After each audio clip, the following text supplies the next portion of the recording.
What is going on, guys? Today I have a great one here for you. I have one of the most asked questions that I get all the time, and that's how do I eat healthy? So we're gonna go over some general nutrition advice to help you lose body fat, help you put on some muscle, and overall just improve your physique. So with that being said, let's get into the video. All right, number one is going to be have a colorful variety in your diet. If you don't have a bunch of different colors on your plate, you're probably doing it wrong. You're missing out on a ton of micronutrients that are gonna help you build certain hormones, certain proteins that are gonna help you in your fitness journey. For example, zinc is one of the most crucial elements to be able to help you build testosterone. We know that testosterone is gonna help us build muscle and lose fat. So if you're missing out on some of those micronutrients that are just as important as things like zinc, that's just an example, then you are missing out on being able to maximize your potential. So make sure you have a very colorful plate and you're trying new things. Try to vary it up. Don't eat the same thing every single day. All right, number two is whenever you go to the grocery store, this is gonna be very generalized, guys, but shop around the outside of the grocery store. Whenever you start going into the center of the grocery store, that's when you start getting into those really processed items. And whenever you get into those really processed items, it's very easy to have very caloric dense foods. So for example, if I were to go into the center of like a Walmart or something like that, I'm gonna start seeing things like peanut butter. I'm gonna start seeing things like boxed dinners. I'm gonna start seeing things like cereals. All of these are not necessarily the best way that we could be using our macros throughout the day. So if we stay around the outside, we know exactly what's going into our food for the most part. Now, of course, there's some things out there like some of the bad yogurts. You have the cookies or the cookie dough that's on the outside. You have some of the deli meats as well. Some of those that are kind of borderline, but generally if you stay on the outside, and you get your chicken breasts, you get your seafood, you get your red meats, you get all of that from the outside of the grocery store where pretty much all that is, you're gonna know what's gonna be in your diet, and therefore you can control that significantly better. All right, the next tip, and this is the best thing that you can do to maximize your progress in whichever direction you wanna go, whether you're gaining or you're losing. It's gonna be tracking, guys. Literally, everybody's scared of tracking and everybody thinks, oh, I'm gonna limit myself a lot. Yes and no. We can have a very aggressive nutrition plan like I was doing on contest prep, where I'm sitting at somewhere between 1,800 and 2,000 calories per day. Now, that's not exactly the most healthy, and I would not recommend that unless you're doing contest prep. I also get asked a lot, how do I figure out what my macros are? And honestly, y'all, I'd say the best way to do it is go get MyFitnessPal. Go plug in your numbers, your goals, all of that, and it's gonna spit out some macros for you. That's a great starting point right there.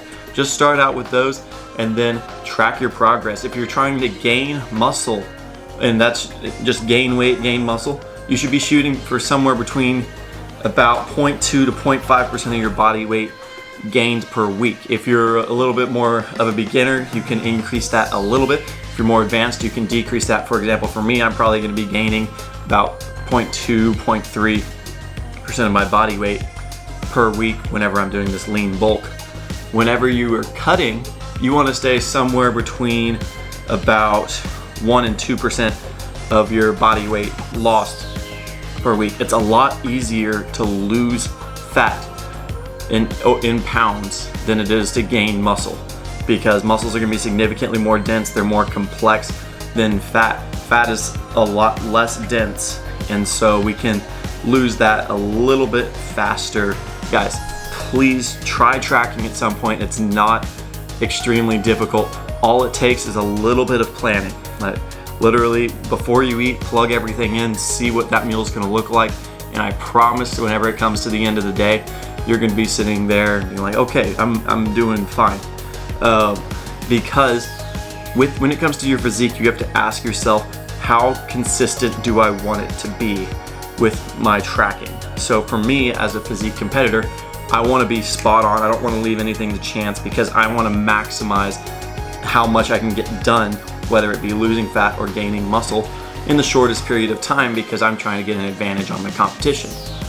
So for you guys, depending on where you are in that scale, if you're just trying to lose a couple pounds, you don't necessarily need to track. I'd still recommend it, because one thing that it does is it opens your eyes to how big a serving is. Whenever I started tracking, I was filling a bowl full of cereal thinking that I was getting about 32 to 50 grams of carbs, when in fact I was getting 2.5 to 3 servings, and I was splurging through like half of my carbs for the day. So what I'd recommend, try tracking for just a week. If you like it, great, and I would highly recommend that you continue to do that. You don't have to be super precise, but get it as close as possible. If you guys don't want to track, please just look at the nutrition label before you eat something. Have an idea of how big your serving actually is. Look at it and see if you're gonna have a ton of fat in it. Fat's good for you, but too much of a good thing is bad. Same things for carbs and protein. So just keep an eye on that nutrition label so you know what you're about to put in your body, so that you know that you're not about to have a 1,500 calorie meal on accident, because it's so incredibly easy to do that. Another tip that I have for y'all is to increase your fiber intake. Fiber is not absorbed by our body and acts as almost like a chimney sweeper for our entire digestive system.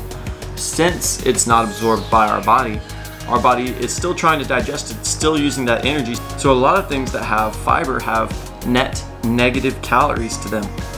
For example, spinach, especially if you eat it raw, has a ton of fiber in it, and the amount of carbs that you get from like 100 grams of spinach, and your body's going to spend more time trying to process that and expend more energy to process that than is in the actual food. So you can eat more food volume and not have any, or have like zero chance of it being put onto your body in the form of fat. So increasing your fiber intake is going to clean out your system. It'll eliminate those bloated feelings. If you're not used to having a lot of fiber, be warned, you might have a couple nights in the bathroom. But overall, increasing your fiber intake, and that's going to come from increasing your vegetables primarily, and then also fruit as well, is going to be your best friend, especially whenever you're losing fat, but also whenever you're building muscle. Kind of cut down on the amount of times that you eat out, because they aren't there to give you the most nutritious food possible. They're there to give you the best tasting food that keeps you coming back over and over and over again. All right, the last tip that I have for y'all is drinking more water. Chances are you are not drinking enough water. Me personally, I have one of these blender bottles. This is the 800 milliliter or 28 ounce bottle, and I kind of track my water, especially whenever I'm trying to lose fat, kind of loosely whenever I'm gaining muscle, but whenever, especially whenever you're losing fat, increasing your water intake is going to be your best friend. Water takes up space in your stomach. There are many different mechanisms for hunger. Space in your stomach is going to be one of them. So if you can shut that mechanism down, you're going to be hungry less often. Plus, there's so many benefits whenever it comes to drinking water. Drinking water to a point is not going to be unhealthy for you. Don't chug your water though, please. If you are sitting at 10 o'clock at night and you're about to go to bed, or 11 or 12, whenever you guys are going to go to bed, but if you're about to go to bed and you're about 30 minutes beforehand, please don't chug 4 of those blender bottle fulls, because your body's not going to absorb that. It's going to realize, hey, we have a massive amount of water intake, let's flush it out. And so it literally just flushes it all out your system, and you don't receive any of the benefit. I really hope you guys enjoyed this video. Those are some of my best tips that I could give you whenever I am looking at nutrition for myself, and I hope you guys could apply that to your nutrition plans as well.